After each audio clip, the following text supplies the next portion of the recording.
우리 교회는 1947년 영등포동에서 시작을 했습니다. 그리고 2001년에 이곳 양평동에 새로운 성전을 마련하게 되었고 교회를 이전을 해서 올해 교회 창립 76주년을 맞이하게 되었습니다.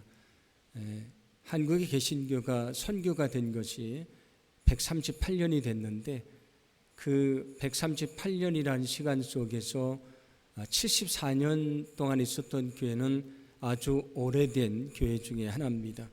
지난 시간 속에 하나님이 우리 교회에 함께 하셨는데 오늘 창립기념주일을 맞이해서 우리의 역사 속에 함께 하셨던 하나님의 은혜를 기억하고 감사하며 또 우리에게 주신 사명을 다시 한번 깨닫고 결단하는 시간이 될 수 있도록 주님이 축복해 주실 줄로 믿습니다. 베드로가 예수님에게 주는 그리스도시요 살아계신 하나님의 아들이십니다 라는 신앙 고백을 하게 됩니다. 여기 예수님이 그리스도라고 하는 것은 예수님이 구약에서 예언되어 있는 세상을 구원할 메시아가 되십니다. 그런 고백이 됩니다. 예수님은 그의 그 고백을 기뻐하셨고 그에게 이런 말씀을 들려줍니다. 마태복음 16장 18절인데 함께 봉독합니다. 또 내가 네게 이르노니 너는 베드로라 내가 이 반석 위에 내 교회를 세우리니 음부의 권세가 이기지 못하리라. 아멘. 아멘. 베드로의 원래 이름은 시몬인데 예수님께서 반석이란 뜻을 가진 베드로라고 하는 이름을 주셨다고 말씀을 합니다. 그러면서 여기 뭐라고 말씀하시냐면 그 베드로의 뜻인 반석 위에 교회를 세우시겠다고 약속을 하십니다. 여기 반석 위에 교회를 세운다고 하는 것은 베드로라고 하는 한 사람 위에 교회를 세운다고 하는 것이 아니고 그가 오늘 했던 신앙 고백이 있지 않습니까? 주는 그리스도시요 살아계신 하나님의 아들이십니다. 이런 신앙 고백 위에 교회를 세우겠다는 말씀입니다. 그러므로 교회는 어떤 공동체인지를 알게 됩니다. 교회는 어떤 공동체입니까?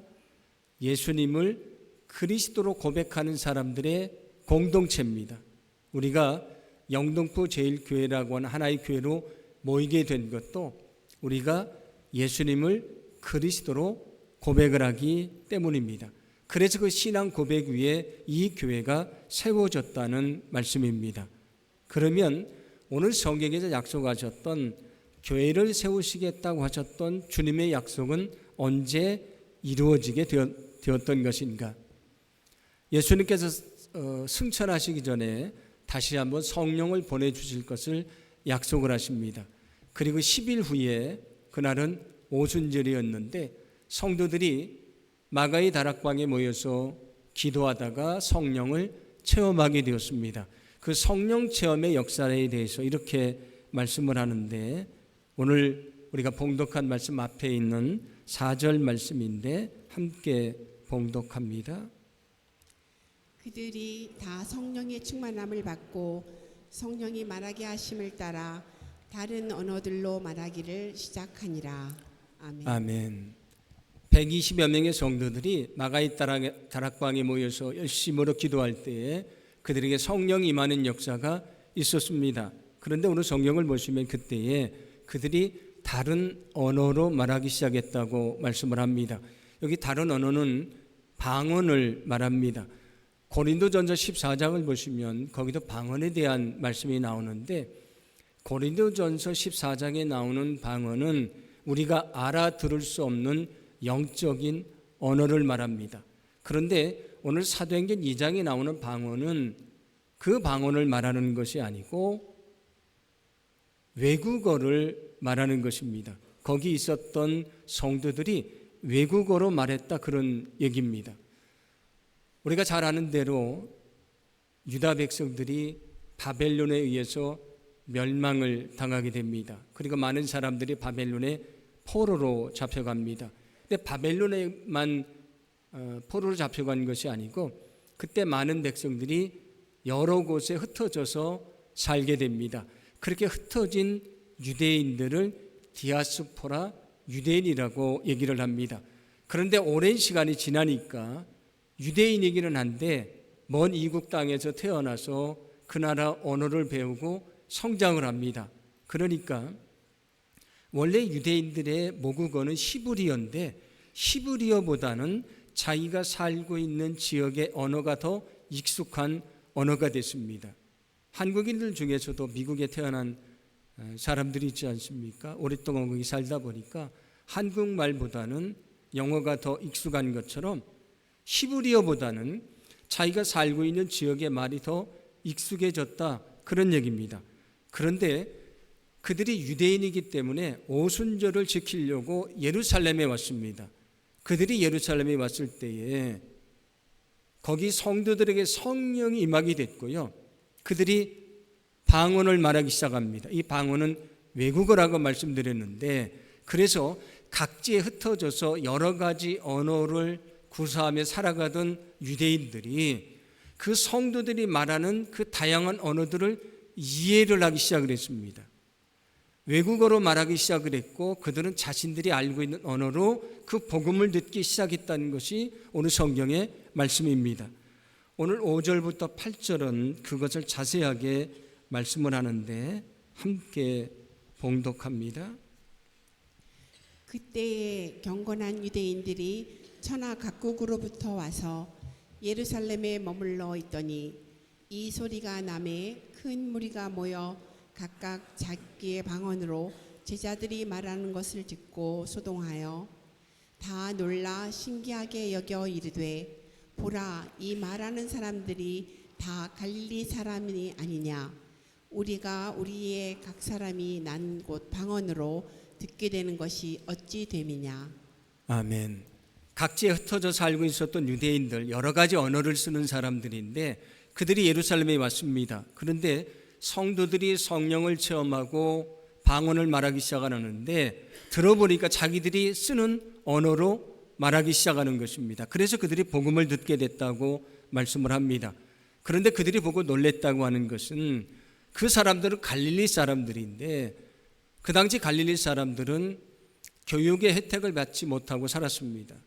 외국어를 배운 적이 없는데 외국어를 말하기 시작을 했고 그 말을 들어보니 자기들이 사용하는 언어였다는 그런 얘기입니다. 이것이 처음에 성령 강림의 역사가 있었을 때 일어났던 하나님의 역사였다고 성경은 말씀해 줍니다. 오늘 말씀을 통해서 우리가 깨닫게 되는 아주 중요한 것이 있습니다. 처음에 성령 강림의 역사가 있었을 때 어떤 일이 있었는가? 성령을 체험하고 다양한 언어로 말을 하기 시작을 했고 사람들은 다양한 언어로 복음을 듣기 시작을 했고 복음을 듣고 예수님을 영접하고 구원받는 역사가 있었다고 하는 말씀입니다. 우리는 지금 한국어로 되어 있는 성경을 가지고 있습니다. 우리는 지금 한국어로 복음을 듣습니다. 그것만이 아닙니다. 제가 자료를 찾아보니까 세계에는 237개국, 나라가 237개국이 있는데 언어는 몇 개나 되냐면 7,370개가 있습니다. 나라는 200여 개밖에 되지 않지만 언어는 7,376개가 있는데 이 중에서 신약과 구약이 다 번역된 언어는 719개입니다. 사실은 많지 않습니다. 그 중에서 이제 신약만 번역된 것도 있고 옛날 우리나라 초기에 쪽복음이라고 그래서 몇 개만 번역된 것도 있는 언어들도 있습니다만은 신구약이 다 번역이 된 것은 7,376개 언어 중에서 716개 언어밖에 되지 않는다는 것입니다. 그런데 중요한 것이 무엇이냐면 어떻게 복음이 전파됩니까? 언어를 통해서 복음이 전파됩니다. 우리나라에 처음에 복음이 들어올 때에 선교사들이 한국어로 번역된 성경을 가지고 돌았습니다. 왜냐하면 우리나라는 아주 독특하게 선교사들이 들어오기 전에 이미 한국어로 성경이 번역되어 있었습니다. 선교사들이 원래 그 나라에 들어가면 그 나라의 언어를 배우고 그 나라 말로 성경을 번역하는데 세계에서 유일하게 선교사들이 들어오기 전에 먼저 성경이 번역이 됐고요. 번역된 성경을 들고 그 선교지에 들어온 나라는 한국밖에 없습니다. 그래서 언더우드 선교사와 아펜젤러 선교사가 일본에서 들을 때에 그들의 가방에 한국어로 번역된 성경이 있었습니다. 왜 선교사들이 그 나라에 들어가면 제일 먼저 성경을 번역하고 그 나라 말을 배웁니까? 언어를 통해서 복음이 전파되기 때문입니다. 오늘 처음 성령 강림의 사건의 역사를 통해서 뭘 말씀해 주고 있냐면 성령을 체험한 사람들이 다양한 언어들을 말하기 시작을 했고 사람들이 그 언어를 통해 복음을 듣고 구원받는 역사가 있었다는 말씀입니다. 그런데 중요한 것은 이게 바로 교회의 시작입니다. 교회의 시작이 무엇이냐면 성령을 체험하고 다양한 언어로 복음을 전하는 것으로 시작이 됐다는 말씀입니다.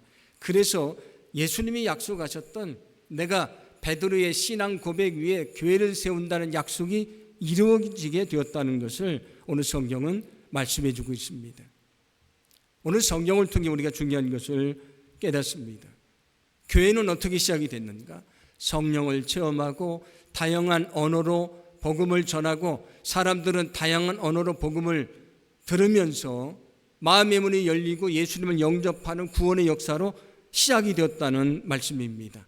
그러므로 오늘 이 성령 강림의 역사를 통해서 우리는 교회의 존재의 목적이 무엇인지, 교회의 사명이 무엇인지를 알게 됩니다.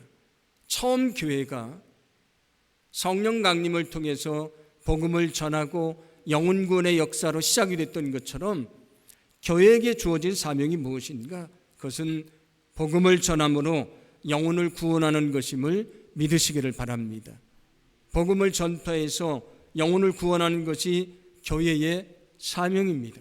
이 사명이 바로 우리 교회에 주어진 사명이라는 것을 믿으시기를 바랍니다. 예수님이 인간의 몸을 입고 이 땅에 오십니다. 왜 오셨는가?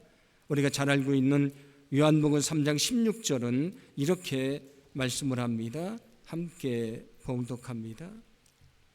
하나님이 세상을 이처럼 사랑하사 독생자를 주셨으니 이는 그를 믿는 자마다 멸망하지 않고 영생을 얻게 하려 하심이라. 아멘. 누구든지 예수님을 믿고 영생을 얻게 하기 위해서 영혼 구원을 위해 이 땅에 오셨다고 말씀하십니다. 예수님이 제자들을 부르시는데 제자들을 왜 부르셨던 것인가? 마태복음 4장 19절인데 함께 봉독합니다. 말씀하시되 나를 따라오라 내가 너희를 사람을 낚는 어부가 되게 하리라 하시니. 아멘. 복음을 전함으로 영혼을 구원해내는 사람을 낚는 어부, 영혼 구원을 위해서 그들을 불러주셨다고 말씀을 합니다. 예수님이 승천하시기 전에 제자들에게 이렇게 말씀을 하십니다. 마가복음 16장 15절인데 함께 봉독합니다. 또 이르시되 너희는 온 천하에 다니며 만민에게 복음을 전파하라. 아멘. 너희는 온 천하에 다니며 만민에게 복음을 전파하라고 말씀을 하십니다. 영혼구원의 사명을 주시고 하늘로 주님이 승천을 하십니다. 또 승천하시기 전에 이렇게 말씀을 하시는데 마태복음 28장 19절입니다. 함께 봉독합니다. 그러므로 너희는 가서 모든 민족을 제자로 삼아 아버지와 아들과 성령의 이름으로 세례를 베풀고. 아멘. 너희는 세상에 나가서 복음을 전하고 그들이 예수님을 믿게 하고 세례를 주고 그들에게 말씀을 가르쳐서 믿음이 자라게 해서 주님의 제자가 되게 해야 된다. 이것이 주님이 맡기신 사명입니다. 교회에게 주어진 사명은 복음을 전함으로 영혼을 구원하고 그를 말씀으로 가르쳐서 그가 주님의 제자가 되게 하는 것임을 믿으시기를 바랍니다. 우리 교회가 창립된 지 76주년이 됐습니다. 왜 이곳에 주님의 교회를 세우셨는가? 영혼 구원을 위해서 오셨다는 것을 믿으시기를 바랍니다. 그래서 우리 교회의 사명을 여기에 이렇게 써 있는 것처럼 주님이 맡기신 그 사명, 영혼 구원에서 주님의 제자를 만드는 것을 우리의 사명으로 삼았습니다. 여러분, 우리 교회에게 주어진 이 거룩한 사명을 결코 잊지 않기를 간절히 소망합니다. 오늘 우리가 창립기념주일을 맞이해서 우리 교회에게 주신 사명, 우리 자신에게 주신 이 영혼구원의 사명을 다시 한번 깨닫게 되기를 간절히 소망합니다. 우리가 이 일을 위해서 기도하고 애쓰고 수고하고 열심을 다할 때에 우리 자신과 우리 교회가 영혼을 구원하고 주님의 제자를 세우는 거룩한 사명을 감당하게 될 줄로 믿습니다. 오늘 말씀을 통해 또 하나 깨닫게 되는 것이 있습니다. 그들이 언제 영혼 구원의 사명을 감당할 수 있었던 것인가? 그들이 성령 충만할 때 영혼 구원의 사명을 감당할 수 있었습니다. 여러분, 성령 충만해야 영혼 구원의 사명을 감당할 수 있다는 것을 믿으시기를 바랍니다. 왜냐하면 영혼 구원의 역사는 성령의 역사이기 때문입니다. 제자들이 예수님이 잡히시니까 예수님을 다 버려두고 도망을 갔습니다. 자기들도 잡히고 감옥에 갇히고 죽을 수 있다는 두려운 마음에 문을 걸어 잠그고 숨어 있었다고 말씀을 합니다.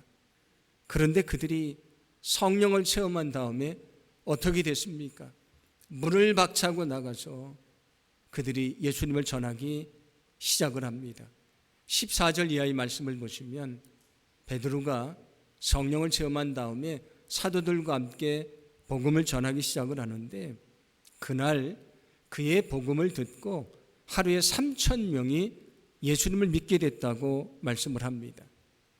예수님을 버려두고 도망갔던 제자들입니다.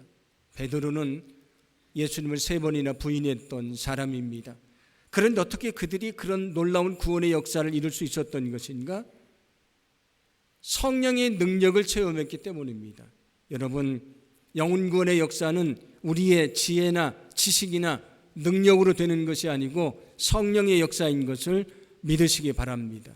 우리에게 영혼 구원의 사명이 주어졌는데 어떻게 이 사명을 감당할 수 있습니까? 성령 충만해야 감당할 수 있는 것입니다. 우리 교회에 영혼 구원의 사명이 주어졌는데 어떻게 그 사명을 감당할 수 있습니까?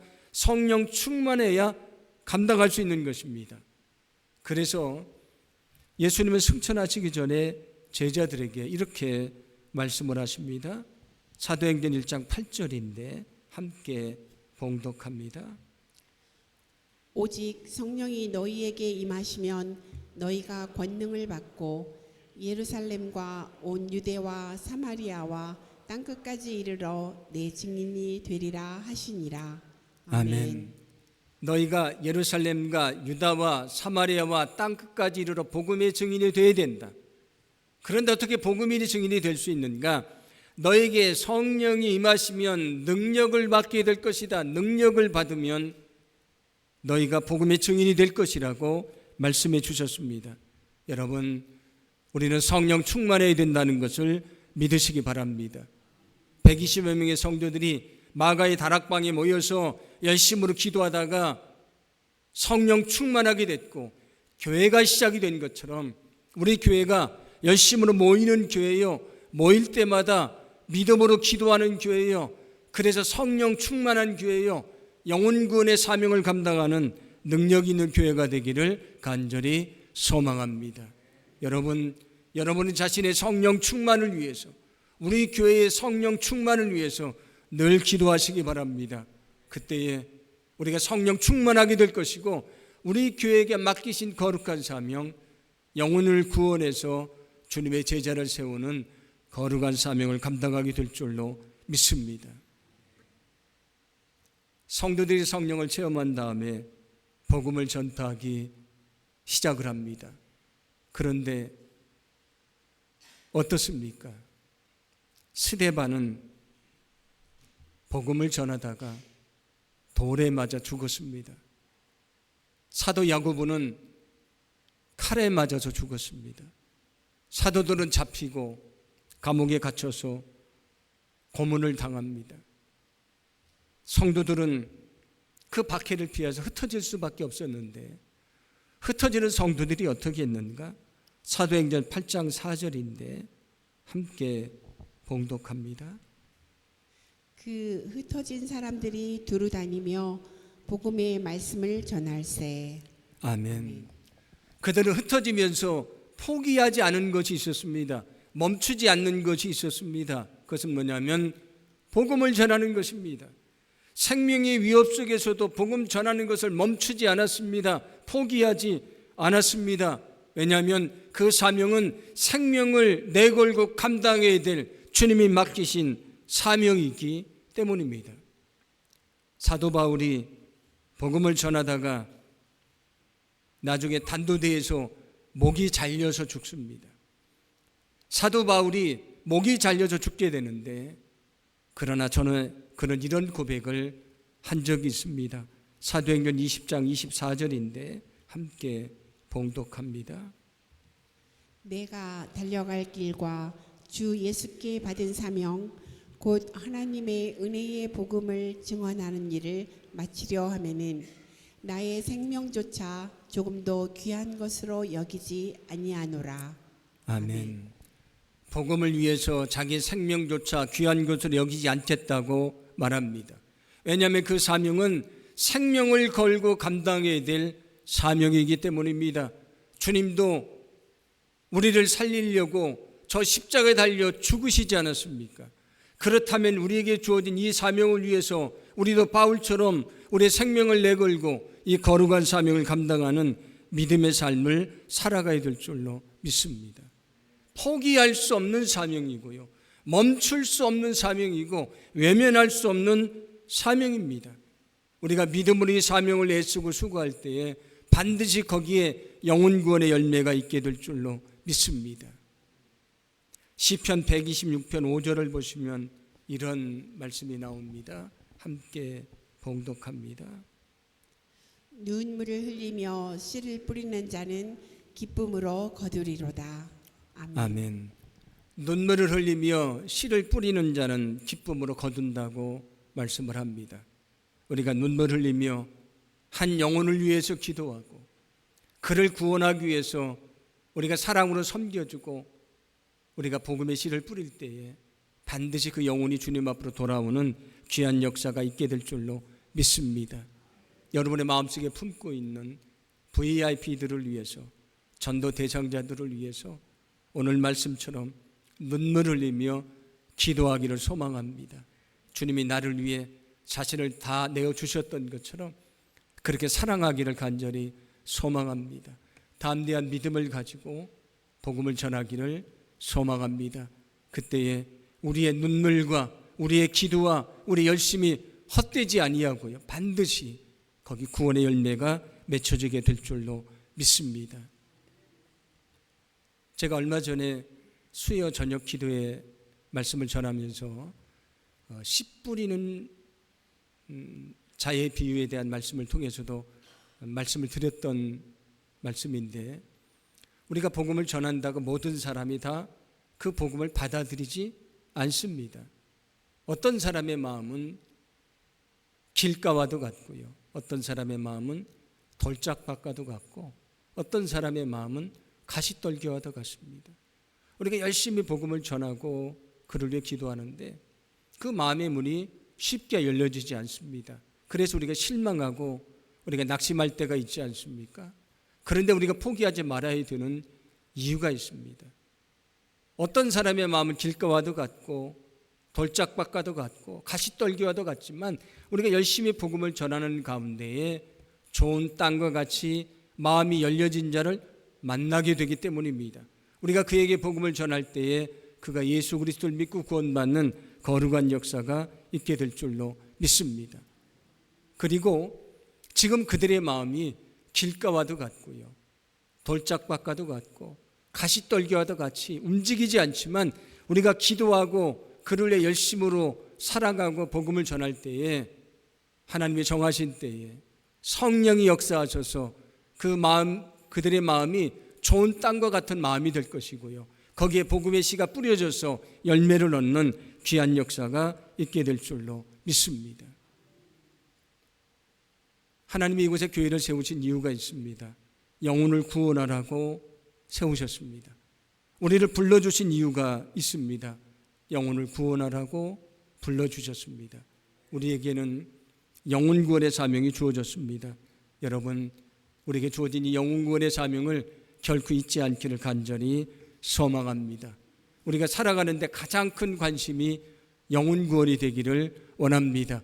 우리의 가장 간절한 기도 제목이 영혼 구원이 되기를 원합니다. 우리가 가장 많이 애쓰고 수고하는 것이 영혼 구원이 되기를 간절히 소망합니다.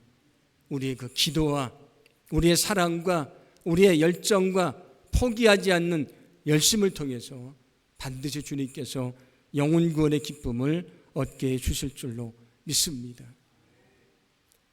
로마서 10장 13절과 14절을 보시면 이런 말씀이 있는데 함께 봉독합니다. 누구든지 주의 이름을 부르는 자는 구원을 받으리라. 그런즉 그들이 믿지 아니하는 이를 어찌 부르리요? 듣지도 못한 이를 어찌 믿으리요? 전파하는 자가 없이 어찌 들으리요? 아멘. 누구든지 예수님의 이름을 부르면 구원을 받는다고 말씀을 합니다. 그런데 예수님의 이름을 부르는 이유가 무엇입니까? 예수님을 구세주로 믿기 때문입니다. 그러면 그는 어떻게 믿게 됐습니까? 복음을 들어서 믿게 됐습니다. 어떻게 그가 복음을 듣게 됐습니까? 누군가 복음을 전해줬기 때문에 그는 복음을 듣게 됐고 그 복음을 믿게 됐다고 말씀해 줍니다. 우리가 예수 그리스도를 믿고 구원받아서 하나님의 자녀가 된 것은 누군가 우리에게 복음을 전해 주었기 때문입니다. 아까 초대교인들이 많은 박해를 받았다고 말씀을 드렸습니다마는 그것만이 아니고 기독교의 오랜 역사 속에 많은 박해가 있었습니다. 그들은 죽음 앞에서도 복음을 포기하지 않았고요. 복음을 전해줬습니다. 그래서 내가 복음을 듣게 됐고 구원받아 하나님의 자녀가 됐습니다. 그러므로 이렇게 나에게 복음을 전해준 사람들에게 우리는 복음의 빚을 진 사람들입니다. 또한 우리는 주님에게도 복음의 빚을 진 사람들입니다. 왜냐하면 주님이 우리에게 복음을 전하라고 하는 사명을 주셨기 때문입니다. 예를 들면 어떤 물건을 저에게 줘서 누구에게 전달해 주라겠습니다. 반드시 그걸 전달해 줘야 되는 것이죠. 그게 내게 주어진 일입니다. 주님이 내게 복음을 주시고 사람들에게 전달하라고 하는 사명을 주셨습니다.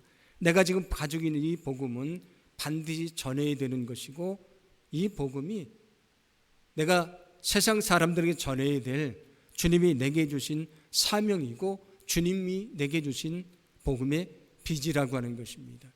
여러분, 우리에게는 복음을 전하는 사명이 주어졌다는 것을 믿으시기를 바랍니다. 오늘 교회 창립 기념주일을 맞이해서 우리 교회를 향하신 이 거룩한 영혼구원의 사명을 깨닫기를 원합니다. 우리에게 주어진 영혼구원의 사명을 깨닫기를 원합니다. 우리가 늘 이것을 위해 기도하고 애쓰고 수고하고 영혼구원의 열매를 맺어가는 저와 여러분의 삶이 되기를 간절히 소망합니다. 우리는 지난 시간 동안 코로나로 인해서 우리 자신의 믿음을 지키는 것도 어려운 시간을 보냈습니다.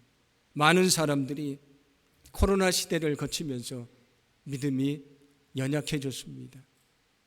그런데 우리는 믿음을 지켰고 오늘 이곳에서 주님을 예배합니다. 하나님의 놀라운 은혜입니다. 우리의 믿음을 지키기도 힘들었던 시대에 우리는 믿음을 지켰습니다. 그러나 우리는 믿음을 지킨 것으로 만족하거나 머물러서는 안 되는 것입니다. 왜냐하면 주님이 내게 맡기신 것이 있기 때문입니다. 소망하기는 우리 자신과 우리 교회가 다시 믿음 안에 일어나기를 소망합니다. 영혼구원의 사명을 깨닫기를 원합니다. 영혼구원의 사명을 위해서 애쓰고 수고하기를 간절히 소망합니다. 그래서 우리 교회에게 맡겨주신 영혼구원의 사명, 우리 자신에게 맡긴 그 거룩한 사명을 감당하고 날마다 하나님 앞에 영광 돌릴 수 있는 저와 여러분의 삶이 되기를 간절히 소망합니다.